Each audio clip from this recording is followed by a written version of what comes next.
Hi welcome to Telugu journalist channel. నా పేరు విష్ణుకుమార్. ఇవాళ మార్నింగ్ మీకోసమని ఒక బ్రేకింగ్ న్యూస్ అయితే ఇస్తున్నాను నేను. ఈ అమెరికా రష్యా మధ్య అలస్కాలో జరిగినటువంటి చర్చలు ఎలాంటి ఒప్పందం కుదరకుండానే ముగిసినాయి.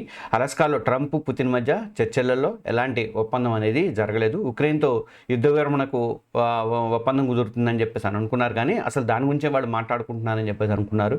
అది జరిగితే ఒకళ్ళు వ్యాపారం బిజినెస్ గురించి కూడా రెండు దేశాల మధ్య బిజినెస్ గురించి కూడా జరుగుతుందని చెప్పేసి అనుకున్నారు, కానీ అవేమీ జరగలేదని చెప్పేసి వాళ్ళు బయటికి ప్రెస్ మీట్కి వచ్చిన తర్వాత వాళ్ళు అయితే చెప్పారు.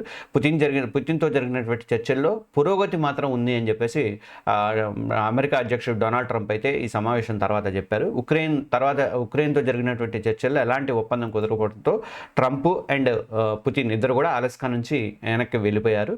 ఒప్పందం కుదరలేదని ట్రంప్ మీడియాతో స్పష్టంగా క్లారిటీగా చెప్పేశారు. అలస్కాలో ట్రంప్ పుతిన్ మధ్య దాదాపు 3 గంటల దాకా సమావేశం అనేది జరిగింది. ఆ తర్వాత 10 నిమిషాల పాటు ఇద్దరు కూడా వచ్చి ప్రెస్ మీట్లో పాల్గొన్నారు. ఒకరి తర్వాత ఒకళ్ళు మీడియాలతో మాట్లాడారు. అవును, ట్రంప్ అధికారంలో ఉంటే నేను అసలు యుద్ధం అనేది మొదలయ్యేది కాదు అని చెప్పేసి ఈ సంక్షోభానికి ముగింపు పలకడానికి కూడా నేను రెడీగా ఉన్నా అని చెప్పేసి పుతిన్ అయితే చెప్పాడు. ఆ సంక్షోభాన్ని ఒక విషాదంగా, అంటే ఉక్రెయిన్తో జరుగుతున్నటువంటి యుద్ధాన్ని ఒక విషాదంగా ఆయన వివరించాడు. తర్వాత సంక్షోభానికి దారితీసినటువంటి ప్రధాన కారణాలను తొలగించాలని, అది రష్యాకు అవసరమని చెప్పేసి ఉక్రెయిన్ యూరోపులు ఈ చర్చలను దెబ్బతీసేలా వ్యవహరించకూడదు అని చెప్పేసి పుతిన్ అయితే అన్నాడు. సంక్షోభ పరిష్కారానికి ఈ సమావేశాన్ని ప్రారంభ పాయింట్గా పుతిన్ అయితే, అంటే ఇప్పటి నుంచి స్టార్ట్గా మొదలైంది అన్నట్లుగా పుతిన్ అయితే చెప్పాడు. 2020 ఎన్నికల్లో తాను గెలిచుంటే యుద్ధం ఉండేది కాదు అని చెప్పేసి ట్రంప్ గతం నుంచి చెప్పుకుంటూ వస్తున్నాడు. ఉక్రెయిన్ రష్యా మధ్య యుద్ధం నేను రెండోసారి, అంటే బైడెన్ గెలవకముందు నేను రెండోసారి మళ్ళీ గెలిస్తే అయ్యేది కాదు అసలు చెప్పి ట్రంప్ పదే చెప్పుకుంటున్నాడు. ఆ మాటలతో పుతిన్ కూడా ఏకీభవించాడు. అంతా మంచి జరగాలనే ఉద్దేశంతో మాట్లాడినందుకు ట్రంప్ కృతజ్ఞతలు చెప్తున్నా అని చెప్పేసి పుతిన్ అన్నారు. ఇక ఫలితాలు సాధించడమే రెండు వైపులా ఉన్నటువంటి ఉద్దేశం అని చెప్పి ఇద్దరు కూడా చెప్పుకొచ్చారు. ట్రంప్ తన దేశం గురించి స్పష్టంగా జాగ్రత్తలు తీసుకుంటున్నారు. అదే సమయంలో రష్యాకు తన సొంత ప్రయోజనాలు ఉన్నాయని చెప్పేసి అర్థం చేసుకున్నారని చెప్పేసి కూడా పుతిన్ కామెంట్ అయితే చేశారు.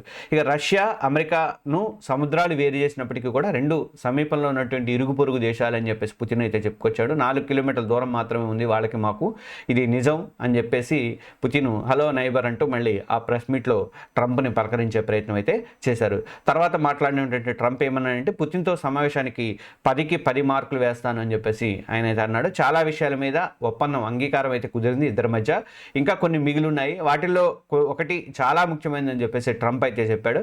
అయితే ఆ ముఖ్యమైనది ఏంటి అన్నది అమెరికా అధ్యక్షుడు అయితే చెప్పలేదు. అమెరికాతో వ్యాపారమా లేదంటే ఉక్రెయిన్తో యుద్ధంని ఆపడమా అనేది తెలీదు.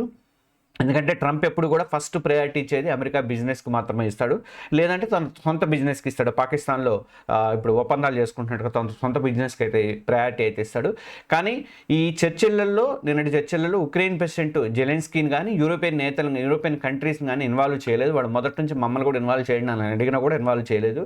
మరి ఇవి చేయకుండానే వీళ్ళిద్దరు మాట్లాడి ఏమీ తేల్చకుండానే ముగించారు. మరి ఏం మాట్లాడుకున్నారు అనేది తెలియదు మాత్రం, కానీ ఉక్రెయిన్ యుద్ధం విరమణకు సంబంధించి అయితే ఇంకా ఒప్పందం అయితే కుదరలేదు. ప్లస్ టారిఫ్స్ కానీ సంగతి గురించి కూడా ప్రస్తావనకు రాలేదని తెలుస్తుంది. జెలెన్స్కీ యూరోపియన్ నాయకులతో కూడా మాట్లాడతాను, తర్వాత వాళ్ళ నిర్ణయం వాళ్ళకే వదిలేస్తా అని చెప్పేసి మాత్రం ట్రంప్ అయితే లాస్ట్లో ఒక మాట అయితే అన్నారు. వీలైనంత తొందరగా రష్యా అధ్యక్షుడిని మరోసారి కలుస్తానని చెప్పేసి ట్రంప్ కామెంట్ చేయగా, వచ్చే సమావేశం మాస్కోలో పెడదామని చెప్పేసి పుతిన్ అయితే దానికి జవాబిచ్చాడు.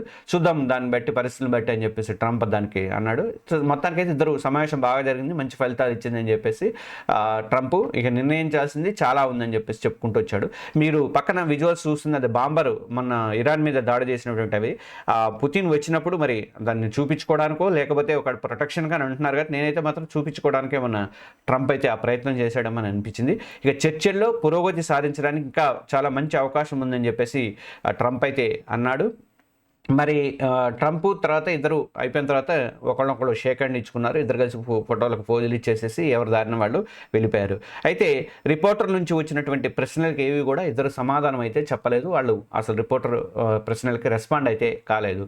ఇద్దరు అధ్యక్షుల మధ్య సమావేశం చాలా బాగా జరిగిందని చెప్పేసి చర్చలు ముగిసిన తర్వాత ఫాక్స్ న్యూస్కి ఇచ్చిన ఇంటర్వ్యూలో ట్రంప్ అయితే చెప్పారు. అయితే పుతిన్తో జరిగిన సమావేశానికి 10కి 10 మార్కులు వేస్తానని చెప్పి కూడా ట్రంప్ అయితే అన్నారు. తర్వాత రష్యా ఉక్రెయిన్ మధ్య చర్చలు జరుగుతాయి, దానికి పుతిన్ జెలెన్స్కీ హాజరవుతానని కూడా ఈయన తర్వాత ఈ మీటింగ్ అయిపోయిన తర్వాత చెప్పాడు. తర్వాత రష్యా అధ్యక్షుడితో జరిగిన చర్చల్లో ట్రంప్ సాధించింది సున్నా అని చెప్పేసి నాటోకి గతంలో అమెరికా రాయబారిగా పనిచేసినటువంటి డగ్లస్ లూట్ అనే అతను కామెంట్ అయితే చేశారు. ఇక సరే వాళ్ళు గొడవ బాగానే ఉంది. భారత్ విషయానికి వస్తే ఏంటి పరిస్థితి? మరి టారిఫ్స్ మీద ఇద్దరు అధినేతలు కూడా నోరైతే మెదపలేదు. మరి ఉక్రెయిన్తో యుద్ధంతో పాటు చాలా విషయాలు చర్చకు వస్తాయని చెప్పి ట్రంప్ పుతిన్ ఇద్దరు చెప్పుకుంటూ వచ్చారు ముందు నుంచి. అయితే ఏ ఒక్కరు మాత్రం కూడా ట్రంప్ టారిఫ్స్ గురించి మాత్రం ప్రస్తావన అయితే చేయలేదు మీటింగ్లో. అసలు దాని గురించి చర్చకు వచ్చిందా రాలేదనే రాలేదనే తెలుస్తుంది. ఇక ట్రంప్ పుతిన్ భేటీ అయ్యాక అందరూ ఉక్రెయిన్ యుద్ధంతో పాటు టారిఫ్స్ విషయం గురించి కూడా బయటకు వచ్చి మాట్లాడతారేమో అనుకున్నారు, కానీ అలాంటిది కూడా జరగలేదు. రష్యాతో కనుక ఒకవేళ శాంతి ఒప్పందం కుదుర్చుకుంటే భారత్ మీద టారిఫ్స్ ఉండవని చెప్పేసి అందరూ భావించారు. అమెరికా అధ్యక్షుడు ట్రంప్ కూడా ఆ విధంగానే సిగ్నల్స్ అనేవి ముందు నుంచి ఇచ్చుకుంటూ వచ్చాడు. కానీ ఇప్పుడు చూస్తే అసలు ఆ విషయం గురించే మాట్లాడలేదు అన్నట్టుగా అనిపిస్తుంది. దీంతో మరి భారత్కి టారిఫ్ల మోత తప్పదా అని చెప్పేసి అంటున్నారు. ఇండియా మీద అడిషనల్ టారిఫ్స్ అమలు చేయడానికి ఇక టైం కూడా చాలా దగ్గరలో ఉంది. కొన్ని రోజుల టైం మాత్రమే ఉంది. ఆగస్టు 27 నుంచి మాత్రమే ఈ టారిఫ్స్ అనేవి అమల్లోకి వస్తున్నాయి. ఇంకా ఇప్పుడు 16 కాబట్టి ఇంకా 11 రోజులు మాత్రమే టైం ఉంది. ఇక్కడ ఇంకో విషయం కూడా చెప్పుకోవాలి, ఇది చాలా కీలకమైనటువంటి పాయింట్. ఈ మీటింగ్కి వెళ్ళడానికి ముందు ట్రంప్ ఇంకొక కామెంట్స్ చేశాడు, భారత్ మీద మరో కామెంట్స్ అనేది చేశాడు. చర్చలు సఫలం కాకపోతే రష్యా ఓ ఆయిల్ క్లయింట్ని కోల్పోతుంది అని చెప్పి కామెంట్ చేశాడు. అది కూడా భారత్ అని చెప్పి క్లియర్గా చెప్పాడు ఆయన. భారత్ 40% ఆయిల్ని రష్యా నుంచి కొంటుంది, చైనా కూడా ఇంతకంటే ఎక్కువే కొంటుంది. నేను సెకండ్ ఫేజ్ ఆంక్షలు టారిఫ్స్ స్టార్ట్ చేస్తే చూడాలి, వాళ్ళ యాంగిల్ చాలా తీవ్రంగా ఉంటుంది, వాళ్ళ వైపు నుంచి చూస్తే చాలా తీవ్రంగా ఉంటుంది. ఇది అవసరమైతే చేస్తాను, లేకపోతే లేదు అన్నట్లుగా, అవసరం లేకపోతే చేయను అన్నట్లుగా ఈ వాషింగ్టన్ నుంచి ఎయిర్ ఫోర్స్ 1లో వస్తున్నప్పుడు ఆ ఫాక్స్ న్యూస్కి ఇచ్చిన ఇంటర్వ్యూలో అయితే చెప్పాడు. అంటే చర్చలు ఫెయిల్ అయితే మాత్రం, చర్చలు సఫలం కాకపోతే మాత్రం రష్యా మీద ఆయిల్ కంప్లైంట్ కోల్పోతుంది. అంటే రష్యా దగ్గర ఆయిల్ కొనటం భారత్ బంద్ చేస్తుంది అన్నట్టుగా మాట్లాడుకొచ్చాడు. కానీ ఇది అంటే టాక్స్ ఫెయిల్ అయ్యాయనే మాట ఇద్దరి నుంచి లీడర్ నుంచి రాలేదు. ఇంకా పాజిటివ్గానే ఉంది కాబట్టి ఇంకా ఇవన్నీ ఏమి జరగకపోవచ్చు. కానీ భారత్ మీద మాత్రం 50% ట్యాక్సులకు మోతవైతే తప్పేలా లేదు. ఇంకా 11 రోజులు మాత్రమే 10 రోజులు మాత్రమే టైం ఉంది. అయితే అసలు భారత్ మీద ట్యాక్సులకి కారణం రష్యా ఆయిల్ కాదు, మరేదో ఉంది, మరేదో కాజ్ ఉందని చెప్పేసి రష్యన్ పత్రికలు, రష్యన్ మీడియా చెప్తున్నాయి. మన మీద అమెరికా ట్యాక్సులు వేయడం మీద రష్యా మీడియా ఎలా స్పందిస్తుందని నేను ఇవాళే మరొక వీడియోలో ఇస్తాను. మన తెలుగు జర్నలిస్ట్ ఛానల్ ప్రతి ఒక్కరు కూడా సబ్స్క్రైబ్ చేసుకోండి. ఈ వీడియోని చివరి వరకు చూసినందుకు మీ అందరికీ కూడా ధన్యవాదాలు.